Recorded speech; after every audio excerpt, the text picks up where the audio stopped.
All right, everybody, hello and welcome. I'm glad that you guys are all here today. Thank you for coming. I hope that you're enjoying slightly cooler weather and not quite as hot as last week. And it is also the week before spring break. I don't know which week is harder, the week before spring break or the week after spring break.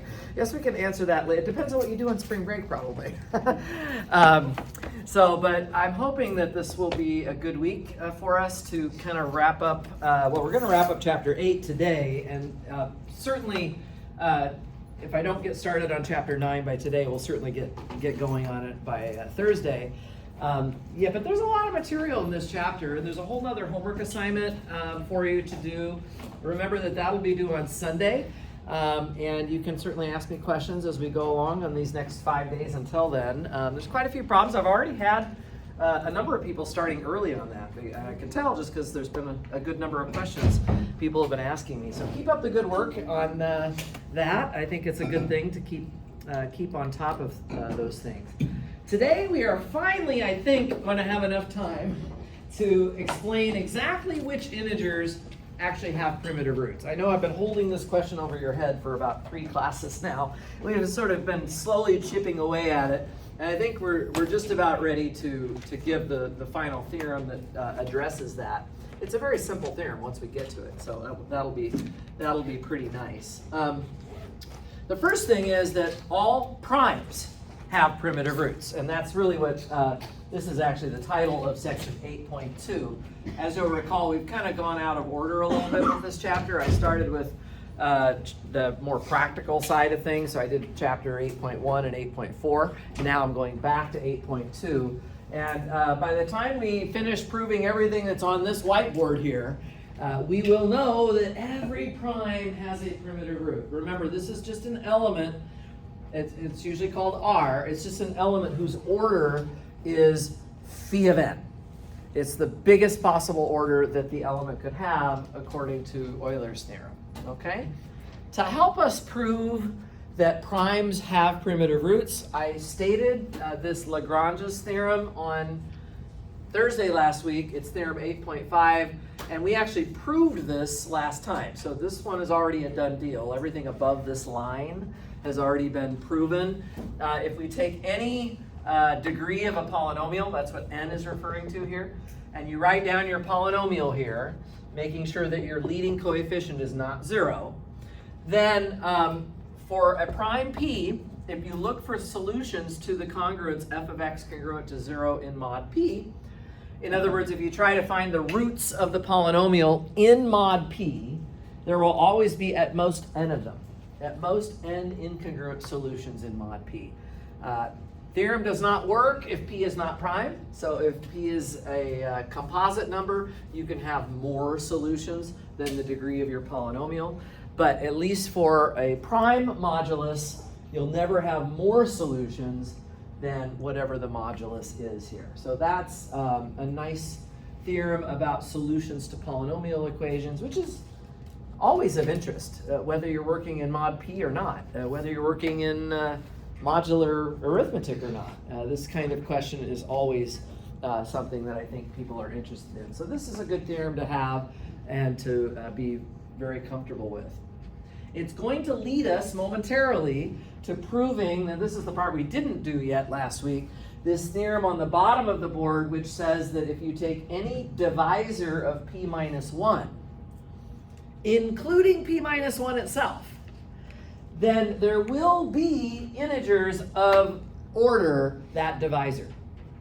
So there will be integers in mod p, there will be integers of order every divisor of p minus 1. In fact, we know how many there will be. The number of elements of order d is just phi of d, okay, in this case. So if you just take a d to be equal to p minus 1, so d equals p minus 1 proves that p has primitive roots. In fact, it has phi of p minus 1 of them, which is also better known as phi of p, right? So you can certainly choose to take d to be equal to p minus 1, and then you'll have integers of order p minus 1. And remember that that is the correct order for a primitive root in mod p. So if you're in mod p, phi of that is p minus 1. So any element of order p minus 1 is a primitive root. So this theorem, if you believe the theorem, this theorem basically tells you that you're going to have them. You're going to have primitive roots. Does that make sense?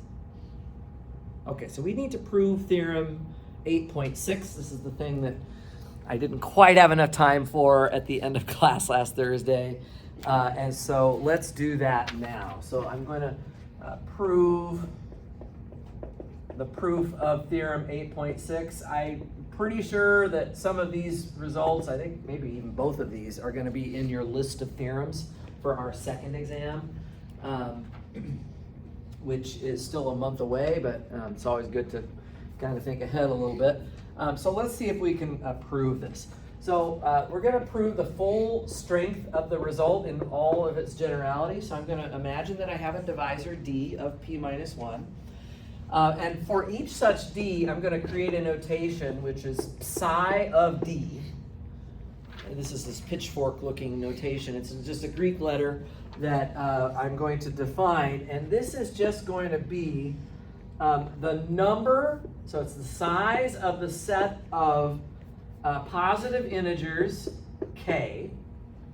I'm going to create a set of the positive integers k such that k is less than p. So this just tells me basically that k is between 1 and p minus 1. Okay?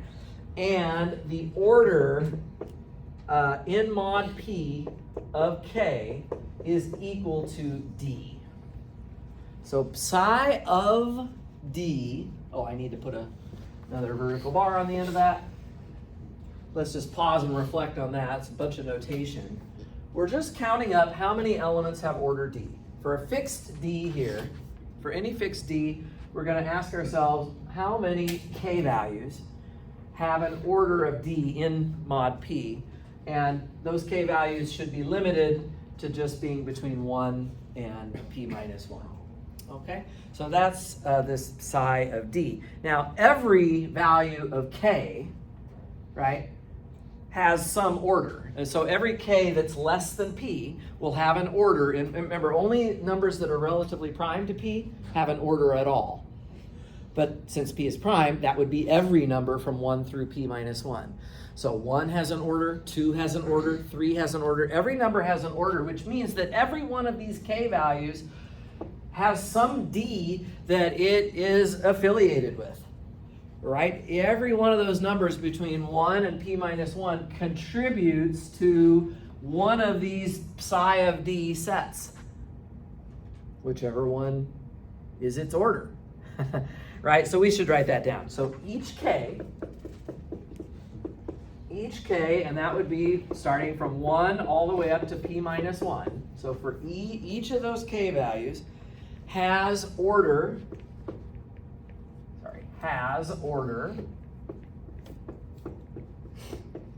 d for some d that divides p minus 1, right? Is everybody comfortable the order would divide p minus 1? That's because, remember, we know that the p minus first power of k would be congruent to 1. And I think it was theorem 8.1, which told us that once you know the order of your element k, then what other powers of that element are also congruent to 1? Well, they're just the multiples of k. So this order has to be a divisor of anything that, is a power that k is congruent to that, k to that power is congruent to 1 in mod p. That. It's kind of a word salad. But I know you all know this because it's been in the homework. You've had to use this in some of the exercises already. So I think that makes sense. If you believe that statement there, then I think you probably know that when I add up all of these psi of d's, I have to get p minus 1. Because basically every one of these k values adds a +1 to the size of exactly one of those sets, whichever one has the order that it matches with, right? So hence, if we add up over all of the divisors d of p minus 1 of psi of d, if we add all of those up, we will get the full p minus 1. Does that seem reasonable? Does that look familiar at all? It should look really familiar. There was a theorem we proved that was this exact same theorem except for phi of d rather than psi of d. So it's the Gauss's theorem, exactly. So just recall, this is actually going to be important, recall from Gauss's theorem, which was 7.6, so this was a couple lectures ago. From Gauss's theorem, if we add up, if we do the summation over d dividing p minus 1 of phi of d, we also have to get p minus 1. Okay, I think in Gauss's theorem this was actually an n. If you might remember, it was phi of d, where you're summing over d's to divide n, and it adds up to n. Well, we're just applying it here to whatever p minus 1 is. Oh, so actually both of these summations add up to p minus 1, which means they're equal to each other, right? So thus, the summation as d divides p minus 1 of psi of d is equal to the summation as d divides p minus 1 of phi of d. They both add up to the mutual value, or the common value, of p minus 1, as it turns out. Okay, now my claim is going to be, so this is saying that after I add up all of the psi of d's, I get the same result as after I add up all of the phi of d's. I actually am going to claim that the psi of d is less than or equal to phi of d for each d.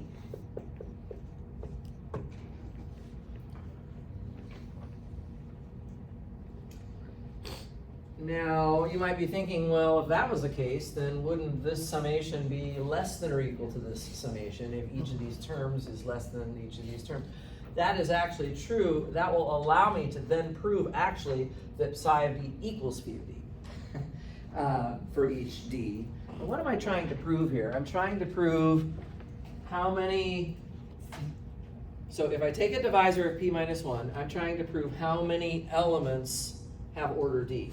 Isn't that what psi of d is called? Psi of d is the number of k values that have order of d, and I'm claiming that there are exactly phi of d of them. In other words, I'm actually trying to prove that psi of d equals phi of d for all d. And to do that, I am first going to prove this claim, which is not quite as strong because it's an inequality, but this inequality, coupled with the fact that all of the numbers have to add up to the same amount on both sides of the equation, actually proves that it's an equality. You see that? I mean, if I didn't know that this summation was, if these two summations were equal, and I just claimed this, there would be no way. There would be no way to go from that to then saying psi of d equals phi of d. This is really what you want to prove, right? But you wouldn't be able to make this leap just based on the claim alone. It's the claim coupled with the fact that these summations agree that will convince us that actually each of these numbers has to completely match. So we have to have both parts here. We actually have to have both parts. So let me just get this out of the way. Okay, so is everybody clear that to prove this statement, we're basically fixing a d here, and we're trying to prove that psi of d equals phi of d for that fixed d. Because psi of d is the number of integers of order d. Maybe would that be helpful to write that into your proof as well, just so you can kind of review this later? This is just the number of integers of order d, which is exactly what our theorem is addressing. How many integers of order D are there? Yeah, okay, so let's try and prove this claim. Let's try and prove this claim. So in proving this claim, I'm just going to assume, I'm going to say we may assume that psi of D is strictly positive.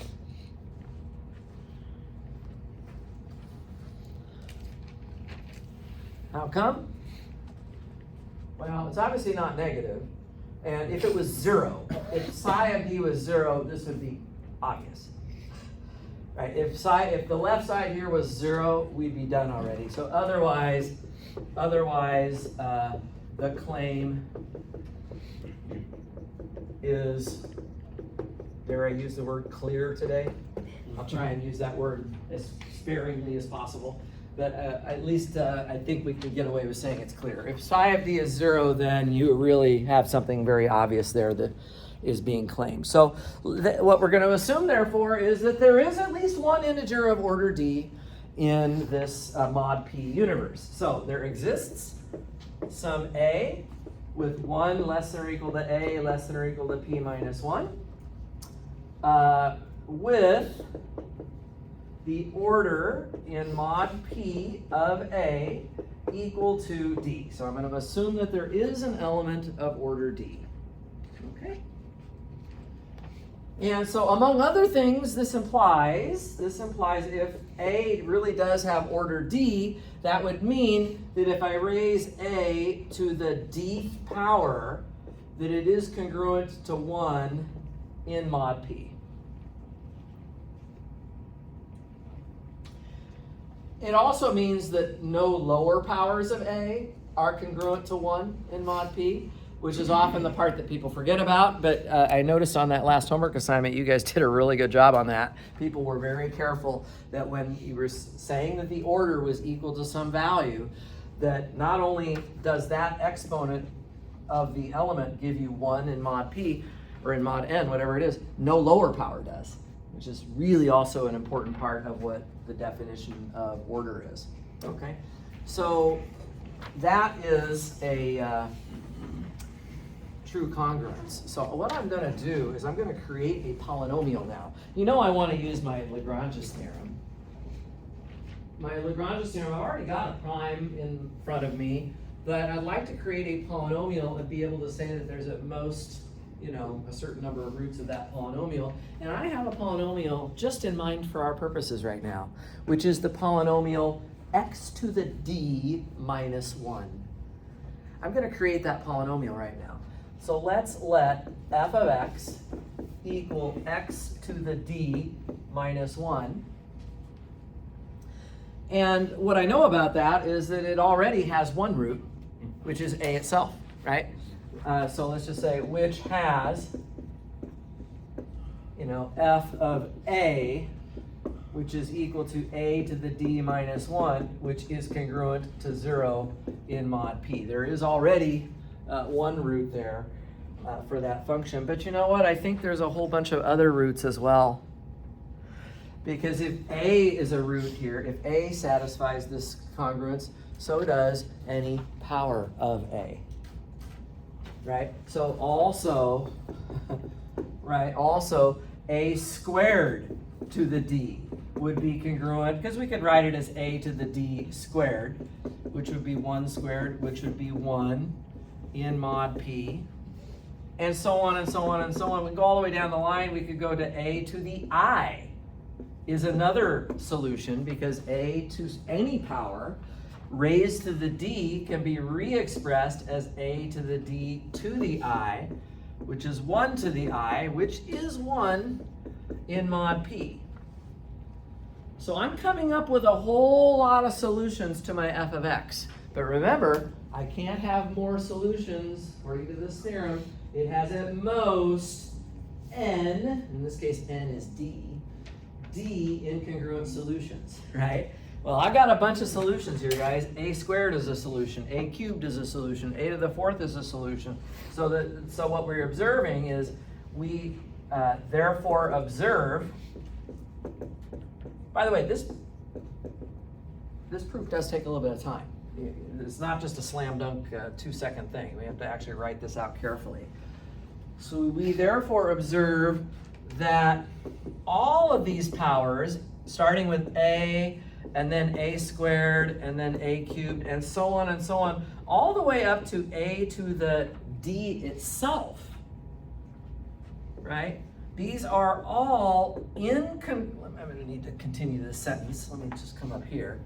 These are mutually incongruent solutions to f of x congruent to 0 mod p.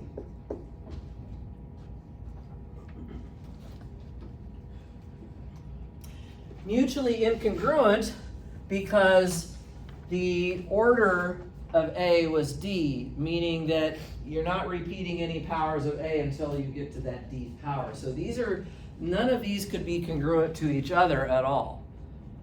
Right? I've got my wheel, a squared, a cubed, a to the fourth going around the wheel. I don't get back to the start of the wheel until I get to a to the D, which is 1. Right? So how many solutions do we have? There are all of these which are mutually incongruent solutions. That's D of them. Oh, there can't be any others. Lagrange's theorem says you can have at most D incongruent solutions in mod P. There are no other solutions. So let's just write that down. By theorem 8.5, right? By theorem 8.5, these are the only solutions to f of x congruent to 0 in mod P. They are the only ones. We cannot have any other solutions to that polynomial. Well, that means that these elements in this list are the only possible elements that could possibly have order D. Because guys, if an element has order D, if it has order D, it's going to satisfy that. If an element has order D, it satisfies this congruence right here. So how many different elements of order D could you have? Well, it looks to me like it's at most this many, which is D. It's at most that many of them. So these are the only solutions to that congruence. Oh, hold on a second. Yeah, right. So these are the only candidates for elements of order D in mod P. They are the only candidates. Now what I'm saying is they may or may not actually have order D. See, satisfying this polynomial equation doesn't mean that the order is D. Even the number 1 satisfies this equation. You plug in x equals 1, it satisfies the equation. That doesn't mean that the order of 1 is equal to D, right? This would be like the maximum possible order would be D, but it could be less. It could be less. In fact, don't we have a formula for the order of a power of an element? I think we had some theorem 8.3, I think it was. So let's just recall, guys, that the order in mod P of a to the I is equal to, and then it was a fraction, do you remember? It was the order in mod P of A itself divided by the GCD of I with the order in mod P of A itself. Which is just, well, the order of A was D divided by the GCD of I and D. I hope I'm making sense. Guys, nothing else can have order D. I'm trying to figure out what psi of D is right now. How many elements have order D? Well, the only ones that even have a chance of having order D are these guys, because these are the only ones that actually satisfy my f of x. But now I'm trying to figure out, well, which of these actually do have order D? I want to know how many of them actually do have order D, so I'm calculating the order right here. What is the order of a to the I in mod p? Well, we've got a formula for it, and what you can see is that that denominator had better be 1 over there. Let's write that down. So basically, thus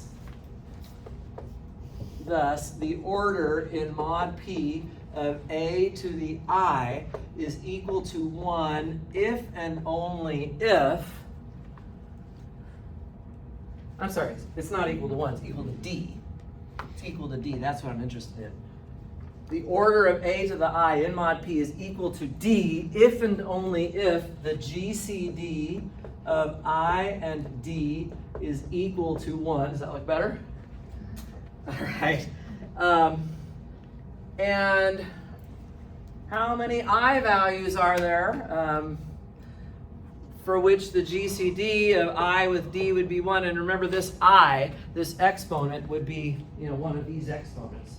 1, 2, 3, 4, up to D. These are the only powers of A that I'm even looking at. Well, the number of I values here is better known as phi of D. Phi of D. So which is true for phi of D values of I. That's right. That is true for phi of D values of I. And so the upshot of that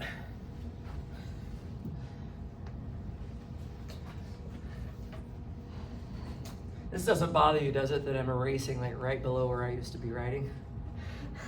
I had a professor once who did that, and there was never a blank spot on the board anywhere, because he was just like, he was literally like erasing and writing over it for the entire class every single time. I was always lost as to where we were on the board, because it was just a continuous stream of information. He was a great guy, though. He was really good. Okay, so this proves that psi of D equals phi of D. This is the punchline, right? So psi of D is equal to phi of D. There are phi of D values of I for which the order of a to the I is equal to D, and it's only powers of A that can have that order of D. So there's no other mysterious numbers out there somewhere that don't have this form that could also have order D. If that was possible, psi of D could potentially have been larger. But we know that's not the case because of that theorem 8.5. The fact that we've got this polynomial, and anything that has a chance of having order D has to satisfy that polynomial. And there's not that many, there's only D possible candidates for that. And we've written them all down. Okay, so this is actually what we wanted to prove. This is actually what we wanted to prove, is that psi of D equals phi of D.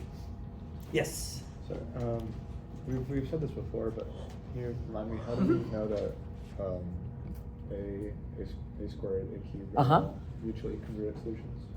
They're mutually incongruent because I'm assuming that the order of A is D.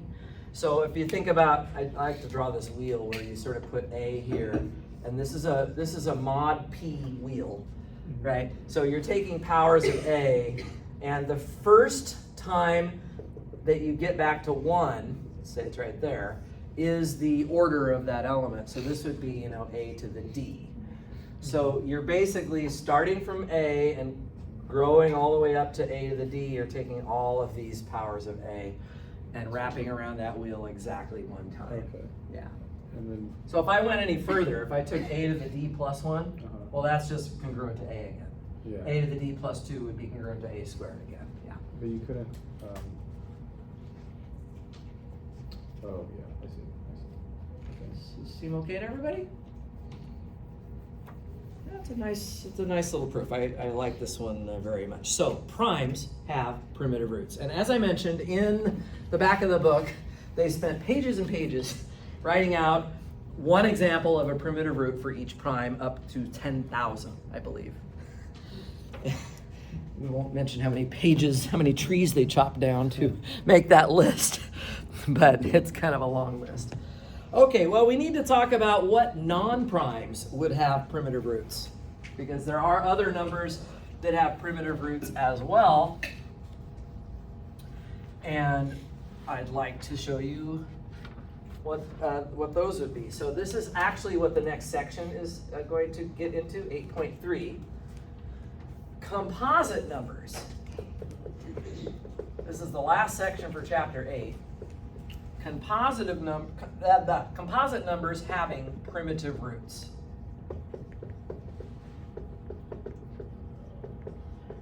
What composite numbers have primitive roots? Let's see what we can say about that. We're actually going to say it sort of in the negation. I'm going to tell you which composite numbers don't have primitive roots, and then somehow, by the time I'm done listing and rattling off all the composite numbers that don't have primitive roots, the complement of that will be all of the remaining numbers which do have primitive roots. So that's kind of how this is going to work. The first thing is theorem 8.7. And this is basically going to address powers of 2. So the integers 2 to the k have no primitive roots. Having no primitive roots, we can kind of think of that as being a bad thing. It means we can't take logarithms in base, 16 or something. Have no primitive roots if k is at least 3. So it turns out if k is either 1 or 2, it's kind of trivial that the numbers 2 and 4 both do have primitive roots. It's very easy to explicitly write those down. 2 has a primitive root because you're just talking about having an element of order phi of 2, which is 1. And in any mod that you work with, there will always be an element of order 1. So maybe I should make just a quick remark. Both 2 and 4 have primitive roots. So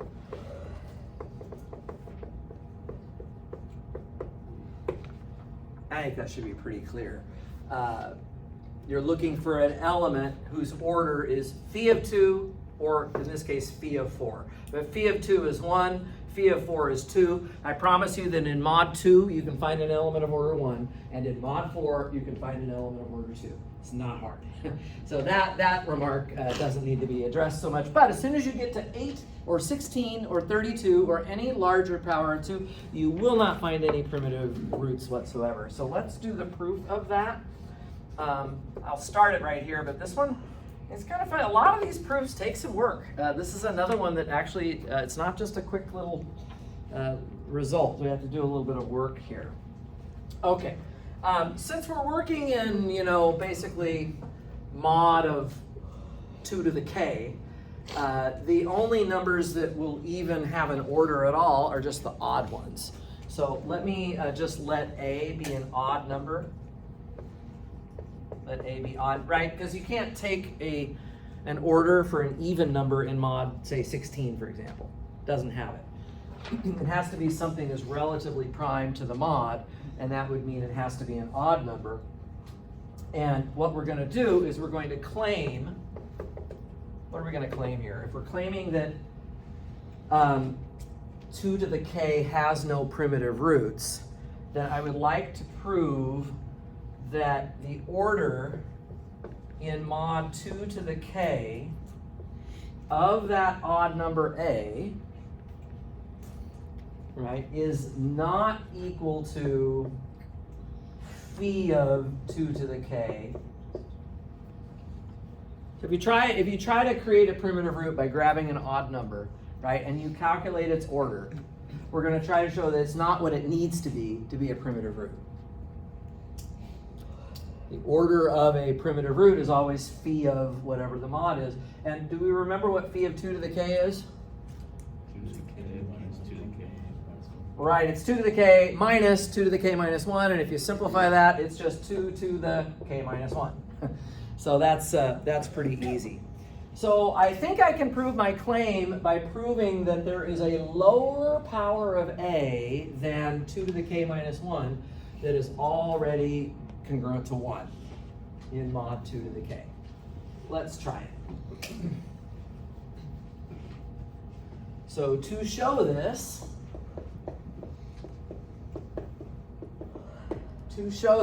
what I'm going to do is I'm going to try to convince you. So we will claim, to show this claim, we'll make another claim. Proof by backwards claim references.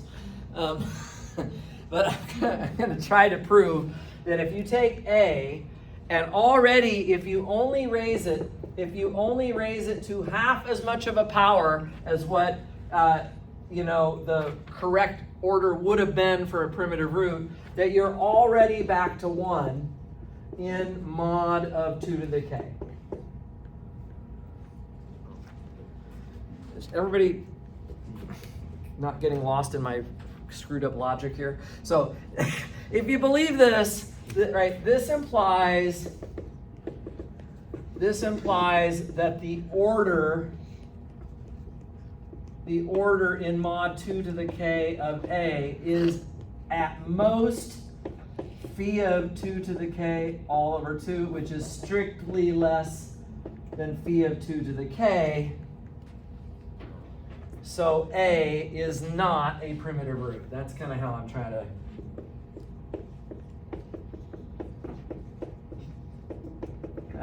to make this work.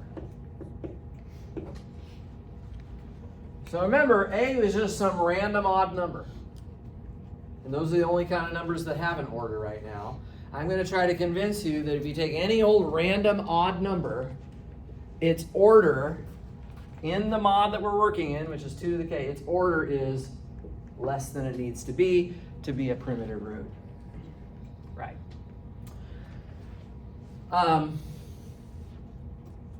By the way, you can kind of see why you need k to be at least 3 already.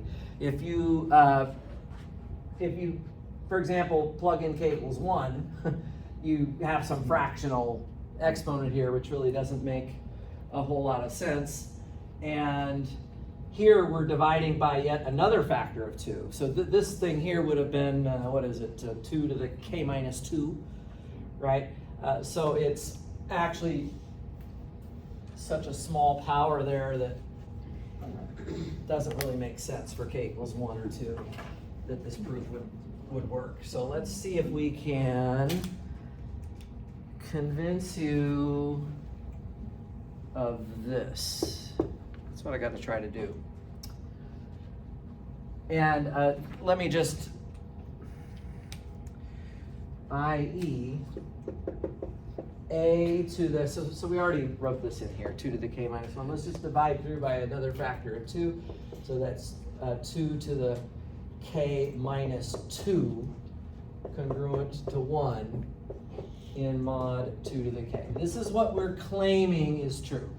I'm just rephrasing it with the actual power of 2 in there. Let's label this rephrasing with a star, because I want to refer to that. That's what we're claiming. In other words, that's what we want to prove. And I'm going to try and do it. We will prove the star, which is a claim, right? We will claim this thing by induction, actually. It's interesting. We are going to do this by induction on k. But remember, k is at least 3. So my base case of this induction is actually going to be k equals 3. So for the base, which is k equals 3, let's just see if is that star equation true for k equals 3. Notice that a is not part of the induction. A is just any fixed odd number over here. A is just any fixed odd number. If we put in 3 for k, this becomes a squared congruent to 1 in mod 8. Is that true? A squared congruent to 1 in mod 8. This is for odd values of a. So this would be for a equal to 1, 3, 5, or 7. Can we check that? 1 squared, and 3 squared, and 5 squared, and 7 squared. They all satisfy that base case. So the star equation is true for k equals 3, if that makes sense. All right, so now we got to get to the induction step. We've done the base case, now I've got to do the induction step. Guys, this is all that's left for proving this theorem. If I finish this induction step, then my claim will be true. Once this claim is true, it will prove that there's no element whose order is large enough to give me a primitive root. So this is the only thing left to prove. The rest of this is actually just computation.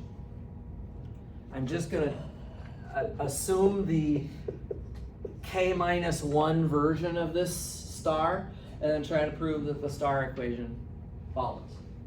So let's assume that a to the 2 to the k minus 3 is congruent to 1 in mod 2 to the k minus 1. So we're starting off with replacing the k with k minus 1 everywhere. There's 2 places where there's a k here. In both places, I subtracted 1. This is kind of how my base case should set up as. Okay? And now I'm going to try to prove this starred equation exactly as is.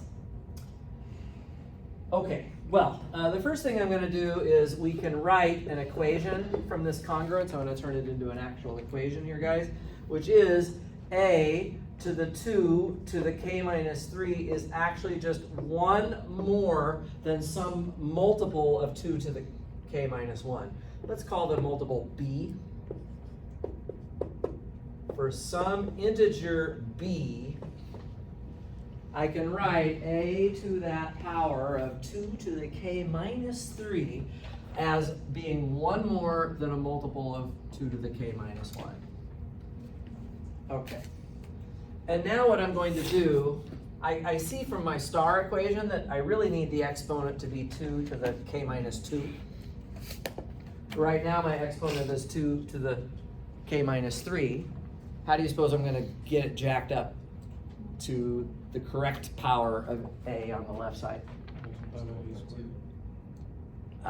Multiply by a squared, I don't think is quite the right thing.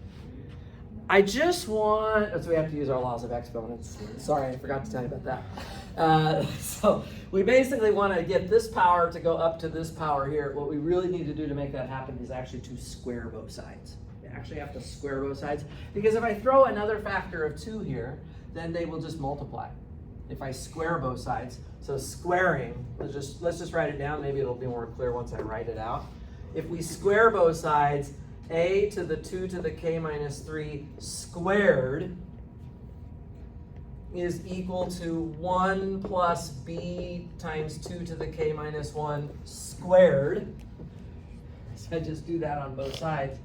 And on the left side, when you combine these exponents, you're just jacking the power of the 2 up by 1 here, which means that this is just a to the 2 to the k minus 2.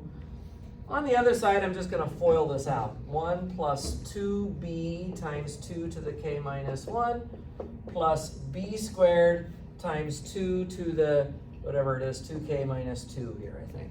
So just multiply those exponents together like so. And we're just about done. The rest of this is a little less thinking and a little bit more just crunching the calculation out. If everybody's okay so far. I'm just assuming this and trying to prove this, guys. It's just an induction argument. It's just induction. We've basically gotten rid of the mod 2 to the k minus 1 by rewriting the congruence as just an equation. That's making it easy for me to kind of just go back to high school algebra with it. And I get something that looks like that. How many factors of 2 am I going to have here? Remember, k is at least 3. And here I have a 2 with another 2 to the k minus 1. I can combine those together, can't I? And this just equal to 1 plus, let's just get that cleaned up a little bit, b times 2 to the k, right? And then plus b squared times, I guess this part doesn't really change, 2 to the, well, I guess I could write it as 2 to the k times 2 to the, what would it be, k minus 2. Again, I'm just combining these exponents. It would be 2 to the k minus 2. What I'm trying to do, guys, is get this 2 to the k here. You see that? This is just, sorry, this is 1 plus 2 to the k times something. Let's write it down. This is a b here, and then this is a b squared 2 to the k minus 2. I'm sure glad k is at least 3. That helps the proof a lot. And that means that the thing on the left is congruent to the thing on the right, modulo 2 to the k. That's exactly what I have here. You guys with me? This is what I'm trying to prove. So I want to get a factor of 2 to the k, which I now have right here. And that means that these two things are congruent modulo 2 to the k. In other words, I'm done with my proof. Okay, so let's write that. A to the 2 to the k minus 2 is congruent to 1 in mod 2 to the k. Check. Wow.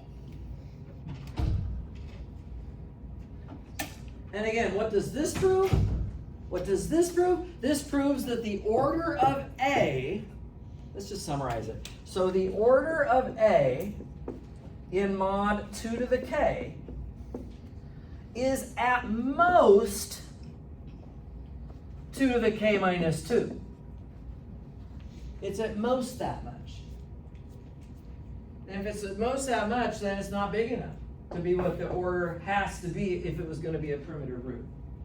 So this is less than phi of 2 to the k. Well, actually, let's just write it one more step in here. 2 to the k minus 1, which is phi of 2 to the k. There you go. Now it's all succinctly summarized in one step. The order of A is too small. It's not a primitive root. And that was for any odd number A. For any odd number. So I think there's no way to find a primitive root for 8 or 16 or 32 or any other number like that. Okay.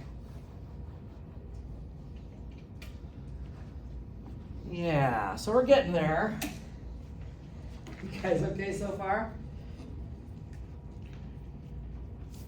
Dare I try another theorem? This next one really starts to settle the score a little bit, okay? So what do we know so far, by the way? We know that all primes have primitive roots, and so does 4. 4 is a good example of a non-prime that does have a primitive root, and all of the other powers of 2 do not. But that's a very small fraction if you think about numbers in general. Not that many numbers are really just powers of 2. So we need a little bit more, and I'm going to give it to you here. I'm trying to keep you guys on the edge of your seats a little bit. Make this into a bit of a drama series. Okay. This one is really quite powerful. So this theorem says that if the GCD of M and N is 1, so if you have two numbers that are relatively prime, but here's very important, where M and N are both strictly bigger than 2. Strictly bigger than 2. So they can't be 2. 3, 4, 5, whatever. They have to be larger. Then M times N has no primitive roots.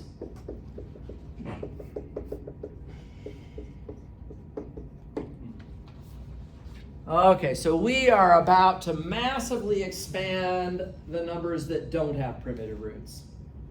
We're massively expanding that here because there's lots of numbers like this. 15 has no primitive roots. 90 has no primitive roots because 90 is 9 times 10. It's anytime you can think of two numbers that have no common factors and you multiply them together, you don't have any primitive roots there. So this is a really, really big result. So for example, 15 and 90 have no primitive roots.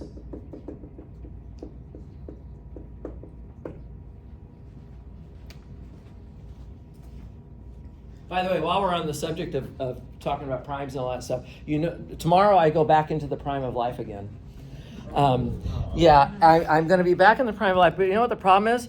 The last time I was in the prime of my life was 6 years ago, and I'm going to have to wait another 6 years after this. So I've got to make the full advantage of these rare years that come along when you're in the prime of your life. I'll let you try to figure out how old I am. Anyway. Yeah, so I think I'll have primitive roots for another year. That'll be nice. Okay, let's see if I can prove that theorem. All right, so let's do it here. This one, again, I'm going to do it kind of the same way. I'm going to grab my A. Now this time I can't say that A is odd. I just have to say that A is relatively prime to m times n. So assume that the GCD of A and mn is equal to 1. Okay? Because we only talk about the order of an element if it's relatively prime to the mod that we're working with. And right now we're talking about m times n not having primitive roots. So this is what I got to do. And I'm going to claim, again, this is going to feel kind of similar to how we just did the last one. I'm going to claim, guys, that the order in mod mn of A is actually at best phi of mn over 2, which is clearly too small. It's clearly less than what the order would have to be for a primitive root to exist. So that's basically what we're going to try to do. Okay, so to do this claim, I'm going to set up a little notation here. I'm going to let D represent the greatest common divisor of phi of m with phi of n.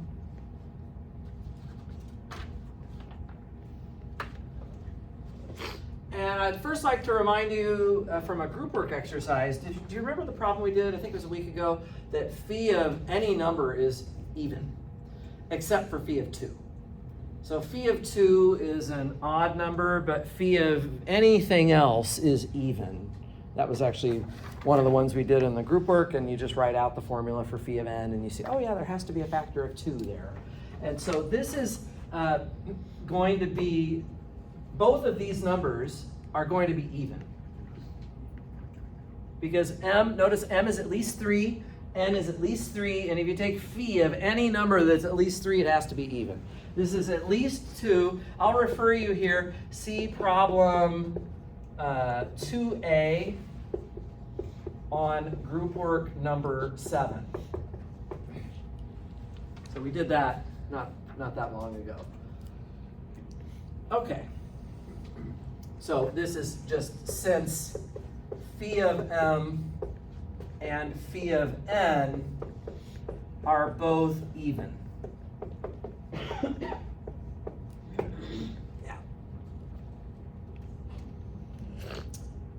Okay, well, what I'm going to do next is I'm going to consider, by Euler's theorem,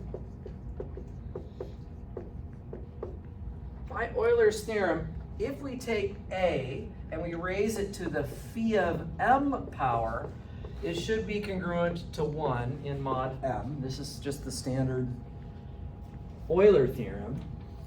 And so if we now raise both sides of that to any power that we want, we're certainly good as well. So that would tell me I can actually go ahead and raise both sides to the phi of n over d power. Now that's an integer because d is the greatest common divisor. It is a divisor of phi of n, right? So this is an integer, and this would be congruent to 1 to that same power, but I don't need to put the power there if it's just a 1. So I'll just write it as congruent to 1 in mod m. But I can do the exact same thing in mod n, right? So by the way, this is, before I go on, so this is a to the phi of m, phi of n all over d power, congruent to 1 in mod m. And same thing is true in mod n. So similarly, a to the phi of m, phi of n all over d is also congruent to 1 in mod n. Guess what theorem I'm going to use next? It's been a few classes, but yes, we have two different mods that are relatively prime, right? M and n are relatively prime. So gluing those mods together, I can make the same exact statement, but in mod mn. In mod mn. So that's exactly what I'm going to do.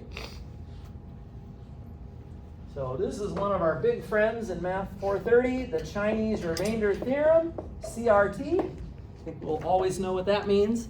By the CRT, a to the phi of m times phi of n all over d is congruent to 1, right, in mod mn. And now we're getting into the mod that we really want to be in, because this is all about primitive roots of mn. Okay. So the order in mod mn of a, it's at most that power right there. It's no bigger, it can be no bigger than phi of m times phi of n all over d. Can't be any bigger than that because you found a power of a that's congruent to 1 in mod mn. Yeah. Well, the d is larger, or it's greater than or equal to 2, so if I just shrink my denominator, I make my fraction larger, right? So this can be replaced by phi of n all over 2. And what's the last thing I need to do to finish this up? Is that what I wanted to claim?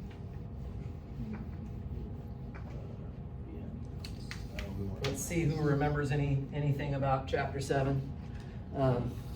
Yeah, Kim? Phi of m and what, since GCD of m and n is relative prime. Correct. And we can. One of our other marathon theorems was that when m and n are relatively prime, like they are here, we know that phi of mn is the same as phi of m times phi of n. So I can replace this with phi of mn over 2. It's exactly what my claim is saying. So the order of a is too small to be a primitive, for a to be a primitive root. Yeah, that is basically it. That is basically it. All right, what do you guys think? Is everybody with me on this? Yeah, Brian, go ahead. Can you just clarify? I know it's about the CRT, but don't we also know that a to the phi of mn is congruent to 1 mod mn? So couldn't we have an equality between what we have there, So we could, in other words, get rid of the d here. or just like have like an equality? I'm not too sure where you could go from there, but If I just change this to a to the phi of m, phi of n, yeah, wouldn't that still be? it would still be true. It would still be true, but then all I would know is that the order of a is less than or equal to phi of m n. And that does not give me my contradiction. I need to prove that the order of a is strictly less than phi of mn. So you want to have this denominator here for sure. If without it, there's nothing wrong with what would be written, but it wouldn't prove what you want to prove at this moment. Yeah, that's the point. Yeah. Okay. So far so good. There's been some heavy writing. None of these proofs have been short. Let me see if I can write a corollary to summarize where we're at with classifying primitive roots. With 15 minutes left, I think I should be able to get there. Let's see if we can do it. Corollary. Yeah, it probably will be until Thursday till I can get to chapter 9, but that's okay. So the corollary is the integer, I'll call it capital N, just to mix up the notation a little bit. The integer n fails to have a primitive root if either one of two things happens. So either we have one of these two things would be a case when it fails to have a primitive root. So the first one is, the first case when the number will fail to have a primitive root is if it has two odd prime divisors. So n is divisible by two odd primes.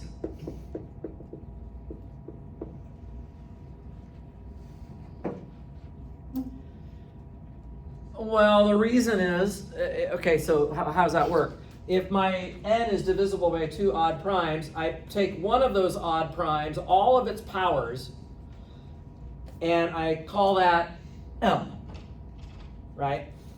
And then I take the rest of whatever the factorization of capital N is, and I call that little n.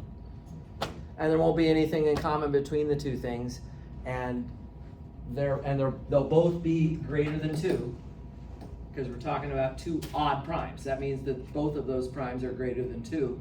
So you'll have two numbers here. They won't necessarily both be primes, because it could be powers of primes. This could be 2 to the 5th times 3 to the 6th, whatever. So then 2 to the 5th is your little m, 3 to the 6th is your little n, right? And that would be relatively prime numbers that fit that form over there.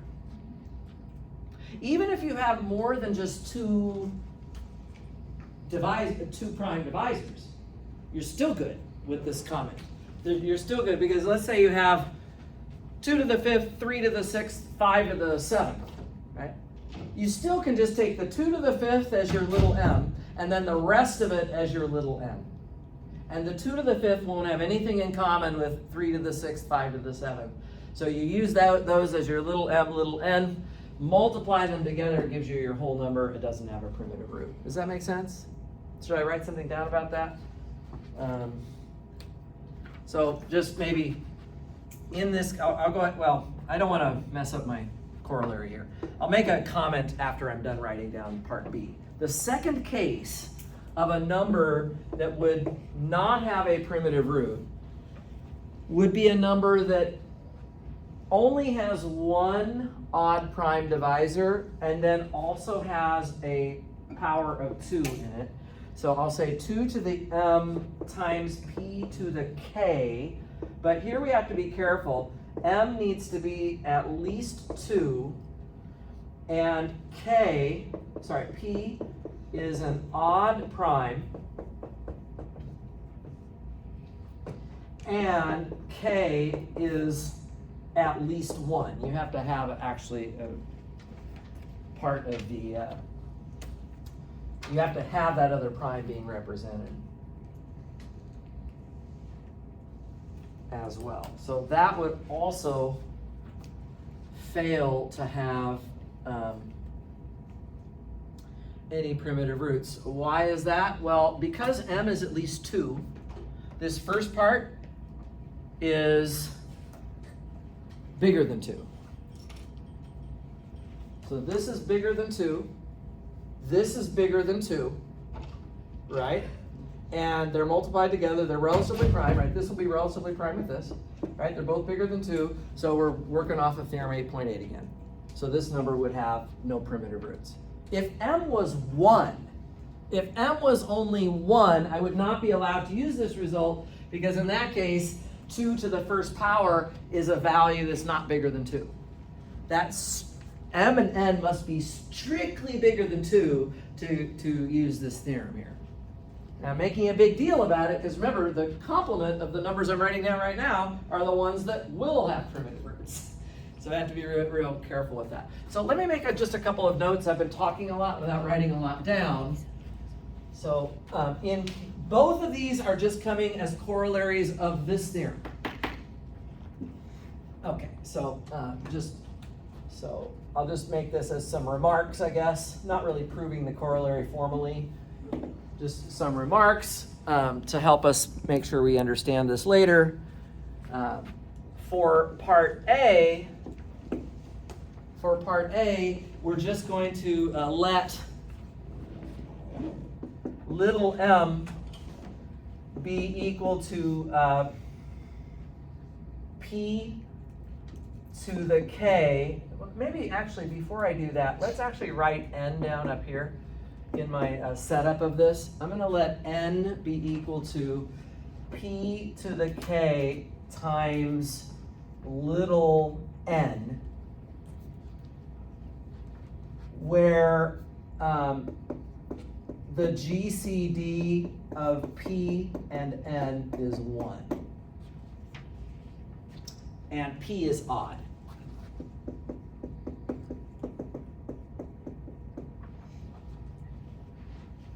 Right, so in that case, you can just take little m to be the power of one of the primes, and then the little n, well, the little n is just the little n. It's just the same little n that you're working with there. But this little n will have to have at least one other odd prime in it, because remember, this part A says capital N is divisible by 2 odd primes. Only one of them is appearing here in the little m, so there will be another odd prime that's absorbed into the little n, and therefore you have, both of those numbers being at least 2, greater than 2. Right. Okay, so then the product of these two numbers, which is big N, has no primitive roots. Okay, and then for B, well, this is unfortunately bad notation, but you basically let the little m from theorem 8.8 be played by 2 to the m. And that will be at least 4. 2 to the m will be at least 4, which is greater than 2. And little n is the p to the k part, and again, p is odd, and k is at least 1, so then this number would also be bigger than 2. So both of these two things are bigger than 2, so their product has no primitive roots, and they're relatively prime. Yeah. So what numbers are left? None of these can have primitive roots. Okay, so the question is, what are the rest of the numbers? Well, I can write those down. We've got somewhere 2 and 4. Did we say that earlier? 2 and 4 have primitive roots, but what else? And 2 next one. Because you got 2 in the first part, right? Ah, yes. So 2 times, so 10 would have primitive roots. 2 times 8 prime, right? All of the primes, right? So you can, it's actually kind of a fun little exercise. Take all integers, remove the ones that are listed here, what's left? We can actually state it as a nice little theorem, right? For those of you who like doing subtraction tricks in combinatorics, you might like this subtraction trick too. This is this theorem here. So theorem 8.10. This is the big thing we've been waiting for, which is an integer capital N, which is greater than 1, has a primitive root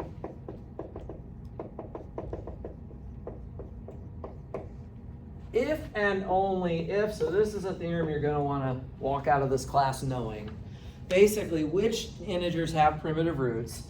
Well, n has to be 2 is one choice, 4 is another choice. What else? Well, we did primes. We already talked about every prime does, but actually it's stronger than that. Any power of any odd prime, just not powers of 2. 2 is a weird case, right? So, but if we take an odd prime to any power, or as you guys just pointed out, as long as the power on the 2 in front is not as big as 2, we'll still be good. That would be 2 to the first, right? 2 to the first times p to the k, where p is odd and k is at least 1. K is at least 1. So I believe that we have effectively proved the forward direction of this through all these other results. So if n is not 2 or not 4, so if it's not a power of a prime, if it's not 2 times the power of a prime, then it's going to fit into one of these other theorems, right? It's either going to have a larger power of 2, okay, so we proved that starting with 8 and 16 and 32, none of those have primitive roots, right? Or if you had more than one prime factor that was odd, then you don't have any primitive roots. Or if you had 2 to a larger power times even one odd prime, then you don't have any primitive roots. So the forwards direction is proven by using theorems, I guess it was 8.7 and 8.8. Sorry, just get my numbering right here.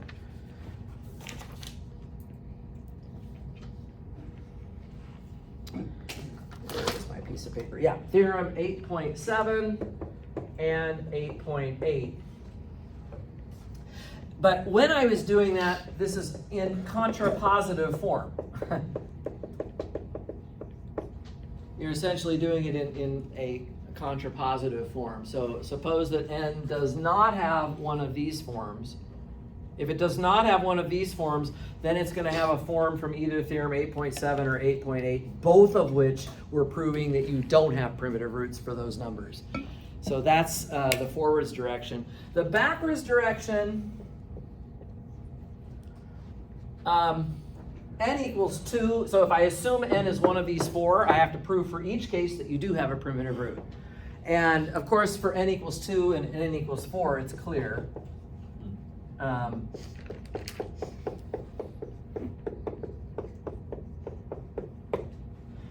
And because you can just explicitly write down a primitive root. For the other ones, actually, it is quite challenging to prove that p to the k has a primitive root. The book really goes to a huge effort on that. For that case, I'm not even going to do it, so I'll just omit that.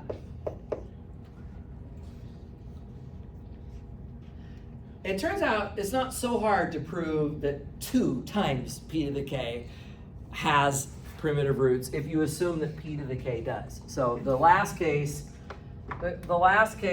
n equals 2 times p to the k, twice a power of a prime, is actually, I'll just say, doable. But whether I'm going to do it or not, I certainly am not going to have time right now to do it. It's doable without being crazy. I could do it if I had another 5 or 10 minutes. I don't think I'm going to try and rush it today. But that is actually something that is, you guys can understand it. I've got notes on it and all of that. I probably won't do the p to the k case just because it's so long to do it.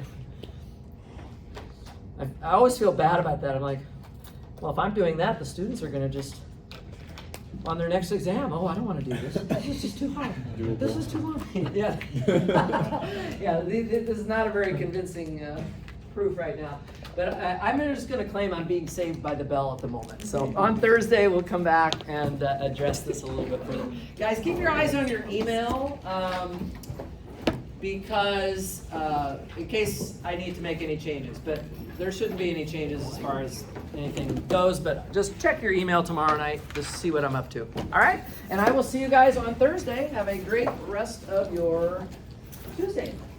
And bye for now. Doable examples, somebody.